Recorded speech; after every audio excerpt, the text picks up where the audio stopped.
Assalamualaikum warahmatullahi wabarakatuh. Bismillahi masyaallah, la yasudul khaira illallah. Bismillahi masyaallah, la yasrifu su'a illallah.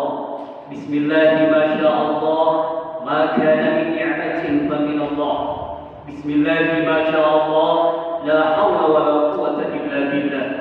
Wassalatu wassalamu ala asyrafil anbiya wal mursalin sayyidina Muhammadin sahibil busra salatan tubajjiruna biha wa ahlana wa auladana wa jami' masyayikhina wa mu'allimina wa talabatana wa talibatina min yawmina hadha ila yaumil akhirah.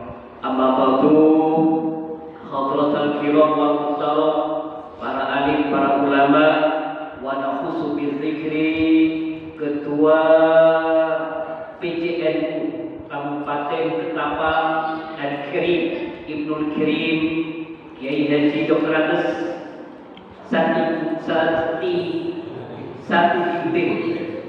MSI Al-Kirim Ibnul Kirim Kiai Haji Muhammad Hadiri Wakil Ketua PJNU Al-Kirim Ibnul Kirim Kiai Haji Fahruddin Wakil Rais Syuriah PJNU Ketapang Al-Kirim Ibnul Kirim Haji Sudi Sarjana Agama Mustasyar sekaligus Ketua Basnas Kabupaten Ketapang, dan juga berterima kasih sebagai orang yang punya gawe, yang mempunyai the power of majlis, yaitu moderator kita, Masya Allah, yaitu Haji Nasir Sam, Master Pendidikan Islam. Alhamdulillah juga adik-adikku para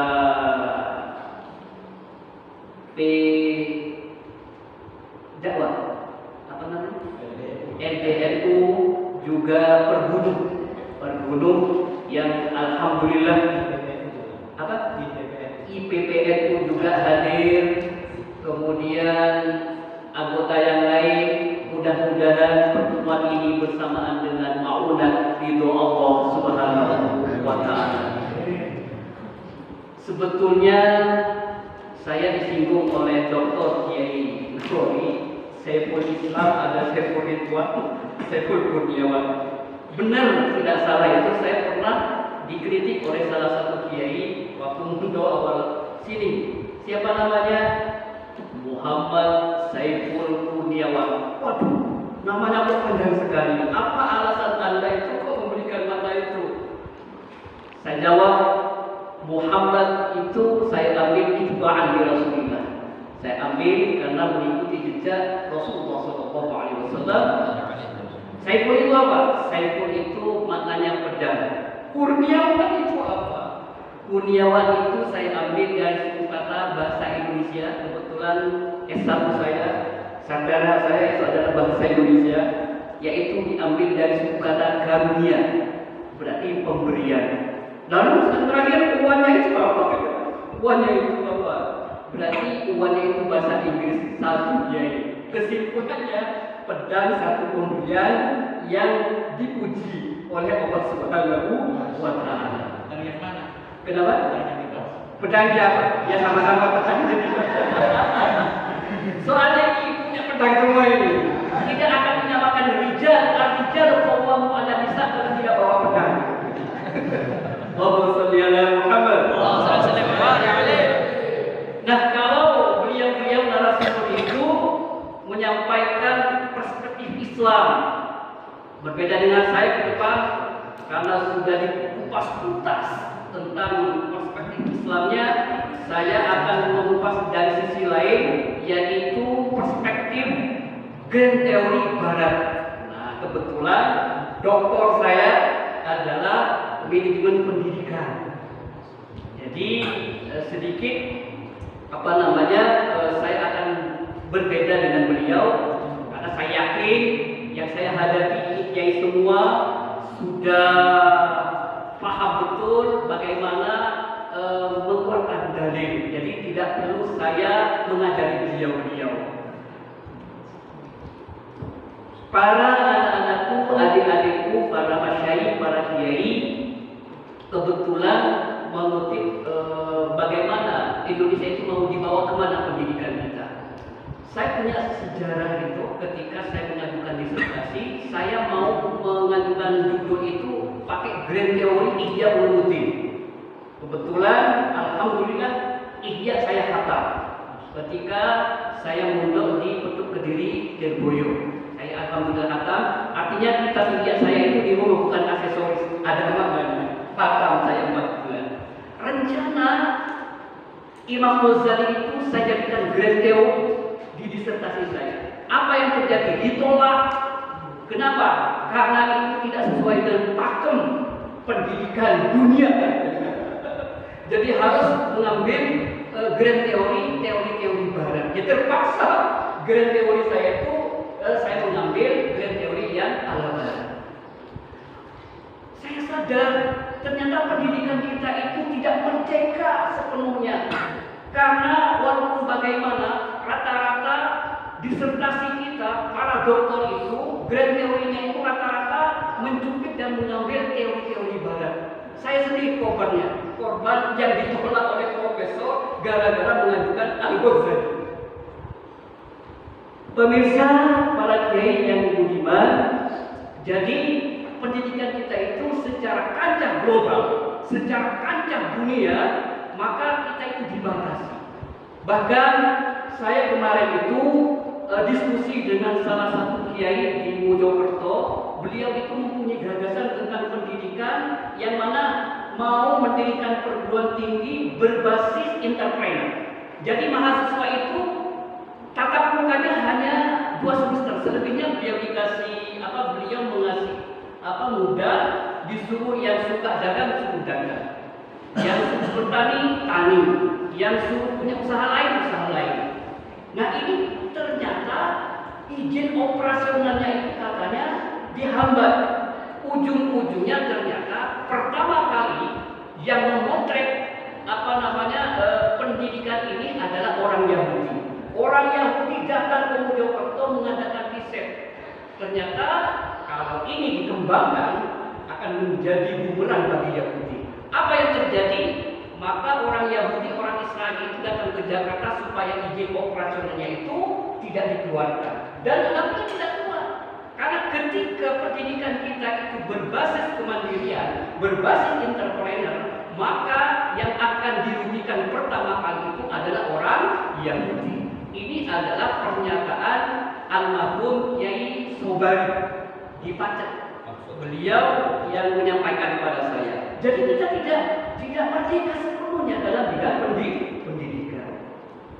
Hadirin hadirat yang berbahagia, kembali kepada topik persoalan, saya mengutip pendapatnya Dani Goleman menjelaskan bahwa kesuksesan seseorang itu tidak ditentukan dengan akademik, tidak ditentukan dengan nilai, tidak ditentukan dengan IPK 4, tidak. Itu hanya menempati 20% saja.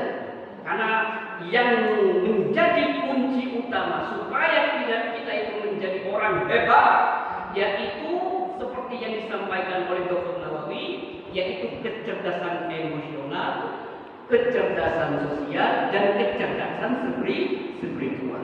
Saya terus terang, saya ini orang tua saya adalah tukang beca, orang tua saya tukang beca. Bapak petani biasa, bukan orang pinter. Tapi alhamdulillah saya menyelesaikan disertasi saya itu on time. Alhamdulillah. Kenapa? Karena saya tidak mengandalkan secara finansial. Saya pas-pasan sama Dr. Suryanto ini. Biasa ahli sumpah, tidurnya sebarang di masjid itu. Bahkan sering ketiduran di terminal. Sama itu, satu nasib dengan saya. Ahli sumpah. Beliau takmir di masjid pasca sarjana, kumpul sama saya. Nah, kenapa? Ternyata saya mengandalkan secara finansial tidak bisa. Mengandalkan secara akademik pas-pasan. Yang saya andalkan adalah kecerdasan spiritual. Jadi adik-adik yang mempunyai kecerdasan akademik yang tinggi, jangan terlalu bangga dulu. harus diimbangi kecerdasan emosional, kecerdasan seksual kepada Allah Subhanahu wa Ta'ala.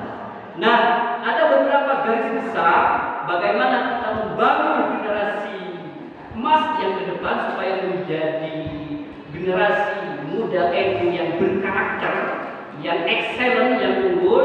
Yang pertama, iman yang benar, good fight. Makanya ini ada kasus.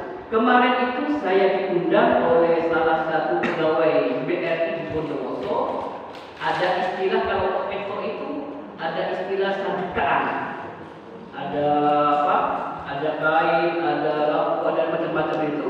Ada kaca, ada sandal itu.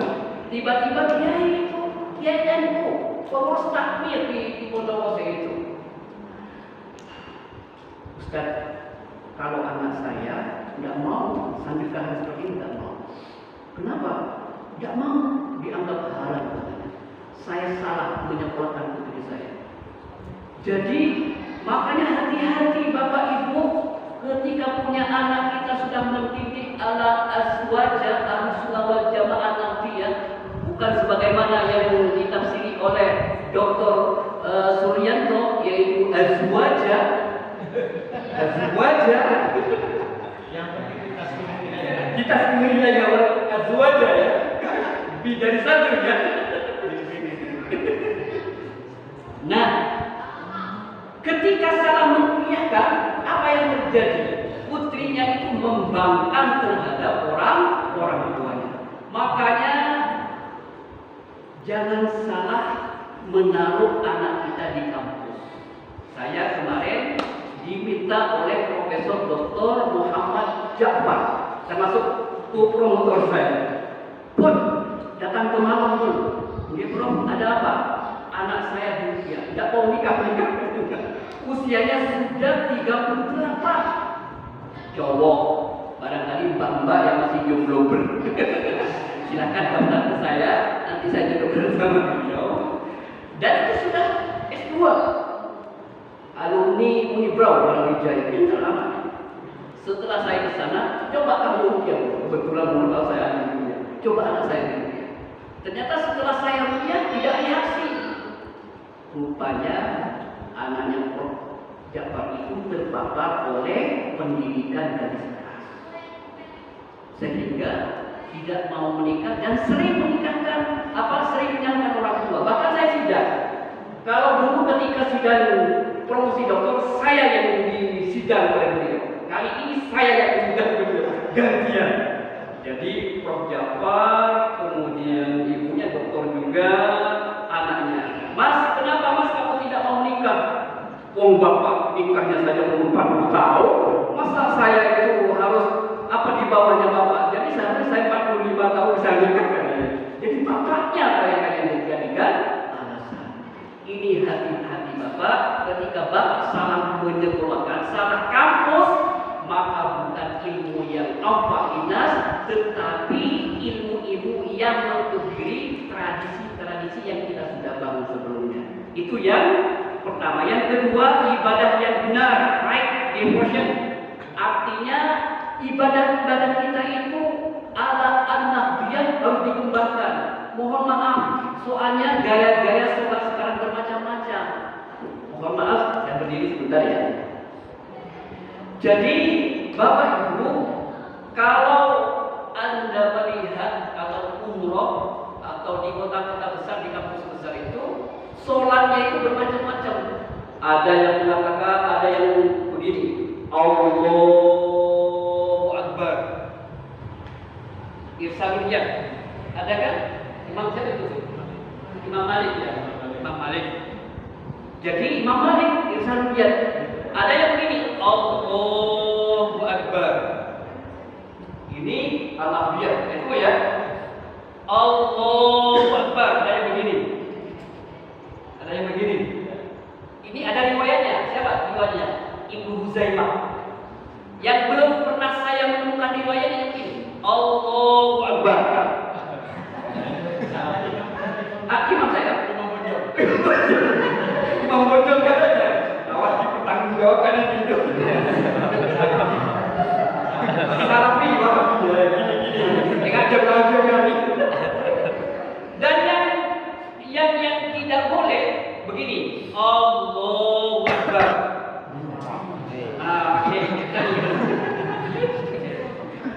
Nah, anak kita perlu diberikan penjelasan arahan yang mencerdaskan biar tidak salah cara menerapkan ibadah. Kemudian yang berikutnya adalah sikap yang kokoh, strong karakter, mempunyai disiplin yang tinggi. Makanya kita supaya menjadi pribadi unggul harus disiplin. Diundang jam 8 harus jam 8. Undangnya dengan jam 8 ya. Saya sudah standby setengah 8 sudah di sini kok belum ada undangnya. Makanya kita wajib disiplin ketika undangannya jam 8 harus on time. Makanya ketika saya undang tadi malam saya isi pengajian, undangannya habis setelah isya maghrib saya sudah dijemput ke sana.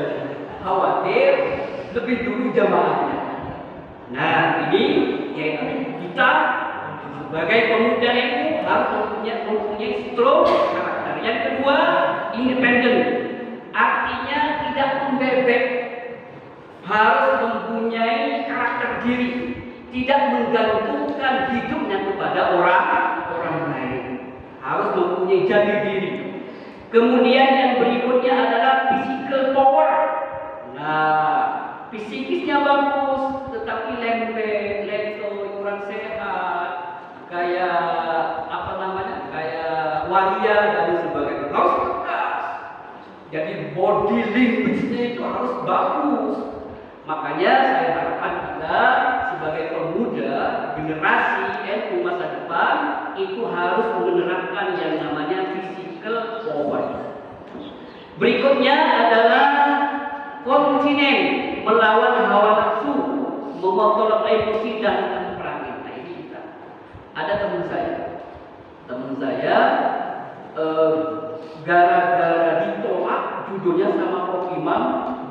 Waktu itu saya berangkat jam 2 malam ke rumahnya Prof Imam. Saya kan jam 2 malam nunggu. Setelah itu saya sholat subuh bersama. Kebetulan di depannya Prof Imam itu ada masjid. Jadi ada masjid, saya ikut jamaah dengan harapan dapat ketemu dengan Prof Imam. Setelah saya nunggu, ternyata beliau langsung masuk rumah. Nunggu sampai jam 10 berdiri di depan rumah. Ketika keluar, bukannya diterima, dimarah-marah. Kiai itu teman saya di Jombang. Prof, ini Prof ada duduk. Saya nggak butuh duduk, langsung duduk, dimarah-marah. Kebetulan waktu itu ada pengakuan guru besarnya Kiai Haji Ma'ruf Amin.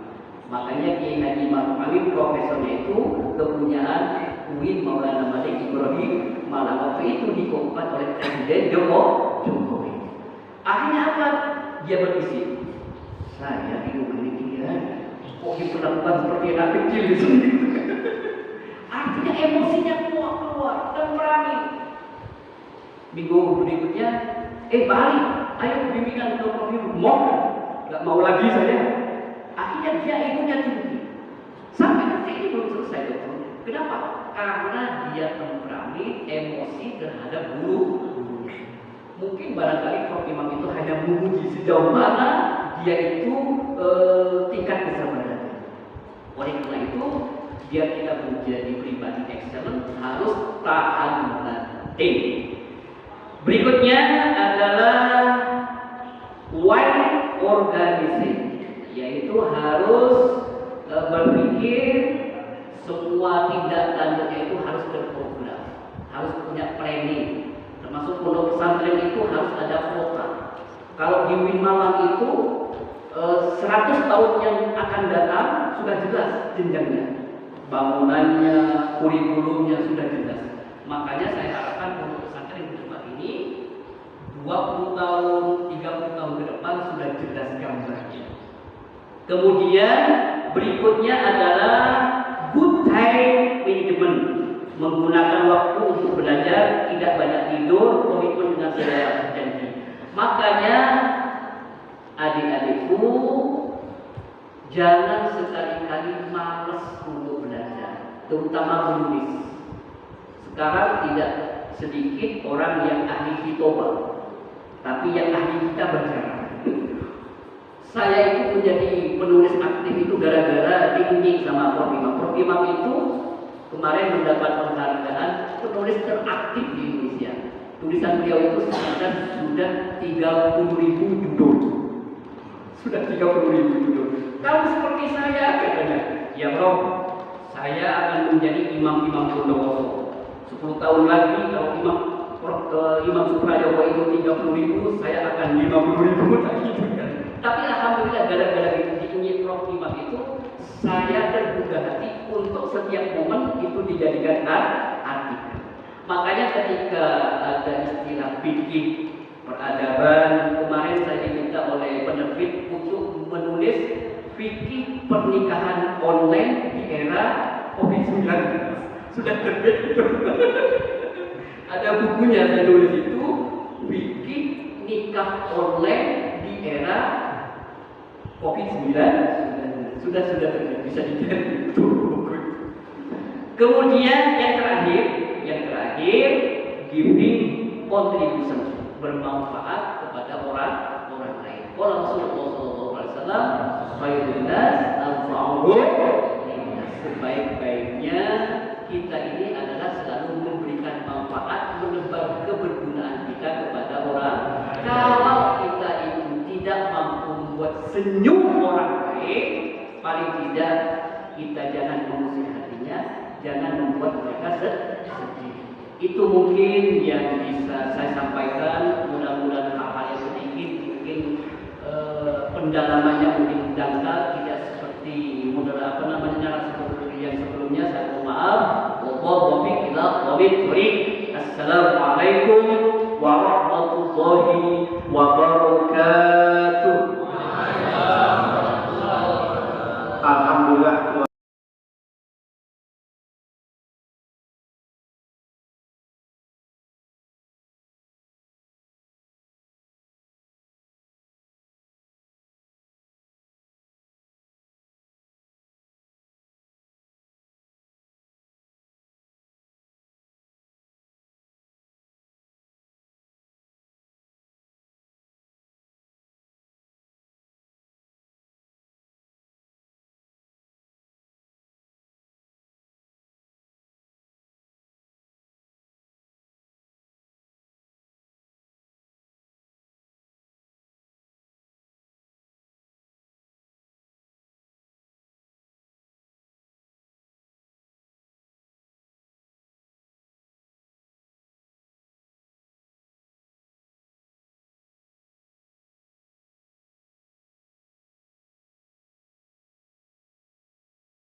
istilah lain, besti. Guys, belum selesai sudah ada istilah baru, besti. Betul bro? Betul bro? Besti. Maka oleh sebab itu, sebelum kita memberikan pendidikan yang lain, berikan pendidikan agama Islam. Saya contohnya, saya alhamdulillah mulai kecil oleh orang tua dimundukkan, salah, langsung dimundukkan di Pedok Semen Lirboyo. Kemudian kuliah S1 di Malang, jurusan Bahasa Indonesia. Bahkan pendidikan umum saya, Bapak Ibu, itu dilanjutkan setelah saya menikah. Jadi begitu menikah, saya belum masih S1. Jadi begitu angkah tukang, wazawwajutuka, baru melanjutkan strata 1. Oleh sebab itu, umum itu tidak akan ada istilah keterlambatan. Walaupun sudah sepuh, bahkan ada teman saya dari Jombang Ustaz. Itu usia kuliah doktornya di UIN Malang sudah usia 70, bayangkan. Sudah bau tanah kuburan itu. Masih kuliah. Tetapi kalau agama tidak bisa baca Al-Quran, tidak bisa baca kitab, itu tidak bisa dilanjutkan. Oleh sebab itu, mari kita didik anak-anak kita menjadi pendidikan agama yang baik, sehingga mengikuti jejak profil akhlak Rasulullah Sallallahu Alaihi Wasallam. Dan kemudian Bapak Ibu, oleh sebab itu, mari kita menjadi filosofi dalam kehidupan ini seperti pohon kelapa. Tahu? Banyak bermanfaat. Janurnya bisa dipakai untuk apa itu? Betul lah. Untuk apa? Untuk buat rumah. Kemudian kelapanya yang dibuat bisa dibuat kue. Ibu-ibu, kelapa kalau buat kue pakai apa? Pakai kelas santan itu kan ya? Santan. Kalau pengen sweet yang muda, degal. Dan yang tidak kalah menariknya, akar putih.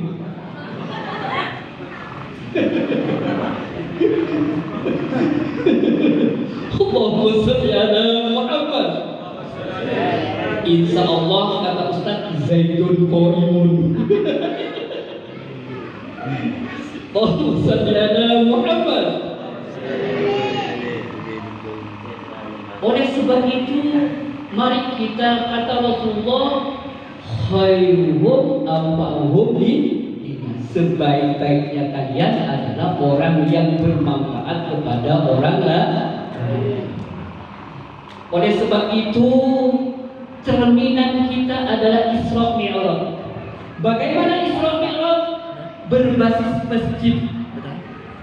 Oleh sebab itu, ramaikan masjid ini, ramaikan musola ini.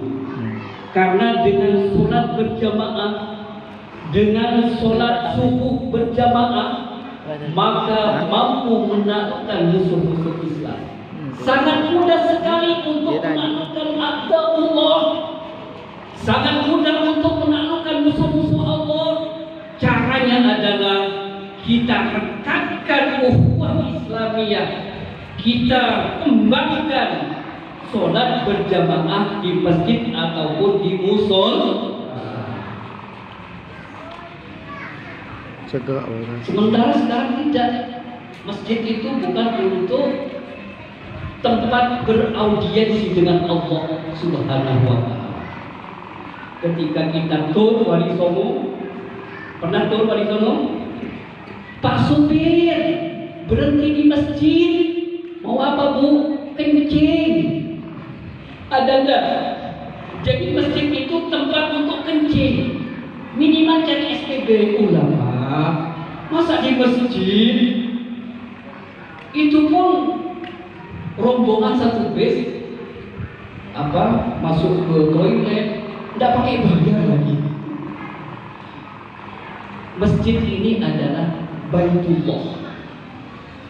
Ma ijtama'a qaumun fi baitin min buyutillah illa habbatil malaikah wa ghasyatir rahmah wa anzalatis sakinah. Tidak akan berkumpul satu kaum Allah Subhanahu.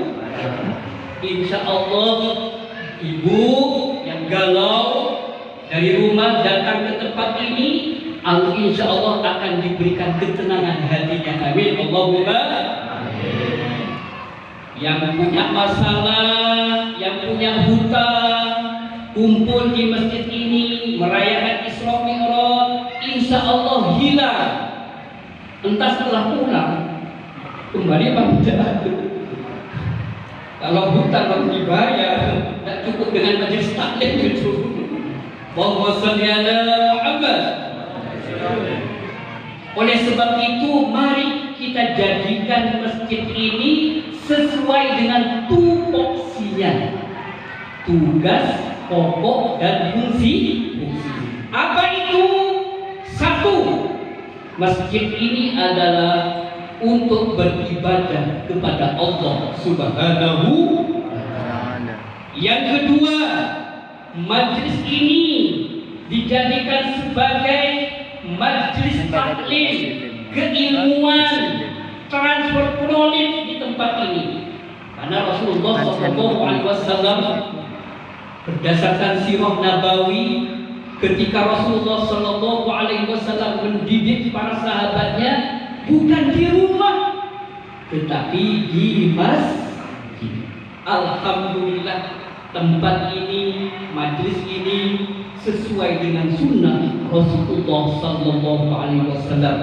Mudah-mudahan kita semua yang hadir mendapatkan senyum bahagia dari Rasulullah SAW. Bapak Ibu yang dimuliakan Allah Subhanahu wa Ta'ala. Oleh sebab itu, mari selain akhlak mencontoh Rasulullah, kita bangun nasionalisme. Saya alhamdulillah khatam kitab Irsyadus Syari. Kita sebagai warga Nahdlatul Ulama harus punya kitab namanya Irsyadus Syari. Kita bangga punya seorang tokoh Kiai Hasyim Asy'ari sebagai pendiri Nahdlatul Ulama, di samping beliau sebagai organisatoris, sebagai pahlawan bangsa, juga sebagai mu'alif, sebagai pengarang kitab. Dan tidak tanggung-tanggung Bapak Ibu, karya beliau jumlahnya ada 27 kitab. Salah satunya Mawaid, Risalah Ahlus Sunnah wal Jamaah, Arba'in Ulama. Kalau kita tidak kenal bagaimana fikrah, mindset Hadratus Syekh Kiai Hasyim Asy'ari, murah insya Allah. Kitabnya saya beli di Jombang, saya juga beli di Jombang. Kebetulan pengasuh tambak beras itu adik kelas saya ketika kuliah doktor S3. Saya pesan kitabnya sebegini, ya, kitabnya insya Allah kalau tidak salah, kalau beli, kalau sekarang 250-an. Itu sudah saya berkali-kali sudah hafal. Soalnya di rumah ada kajian pengajian juga khusus mengkaji kitab karya dari Hadratus Syekh Kiai Hasyim Asy'ari. Mudah-mudahan karya-karya beliau menular kepada warga Nahdlatul Ulama. Mudah-mudahan pahalanya bersambung kepada beliau. Al-Fatihah.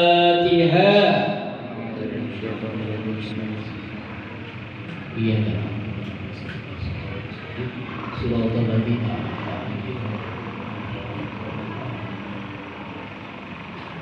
Makanya di dalam kitab itu dijelaskan resolusi jihad Seandainya tidak ada resolusi jihad dari beliau, tanah air kita, bumi pertiwi kita belum tentu jatuh ke tangan kita. Kita hidup damai di tempat ini, kita tentram karena jasa-jasa beliau. Hadrat Syekh Kiai Hasyim Asy'ari, jasa dari resolusi jihad yang dikeluarkan, yang dikumandangkan ketika mencetuskan bom Tomo di Surabaya. Allahumma sholli ala Muhammad. Alhamdulillah, dengan kita berilmu, alhamdulillah negara kita damai. Alhamdulillah wa syukurillah, dengan kita berilmu, kita tidak terjadi perang seperti di Suriah, seperti di Libya, seperti di Yaman. Bayangkan, di sana itu hanya akidah saja, tapi tidak ada jiwa nasionalismenya. Tetapi apa yang terjadi? Mereka berperang, mereka bertengkar, bahkan saling membunuh satu sama lain. Kenapa? Karena jiwa di dadanya tidak ada namanya hubbul waton minal. Allahumma sholli ala Muhammad. Sudah. Kembali kepada topik persoalan, Isra Mi'raj, kado terbesarnya adalah sholat. Apakah yang dinamakan sholat? Bu, yang dinamakan sholat itu apa? Adik-adik pagar nusa, yang dinamakan sholat itu apa? Bapak-bapak, yang dinamakan sholat itu apa?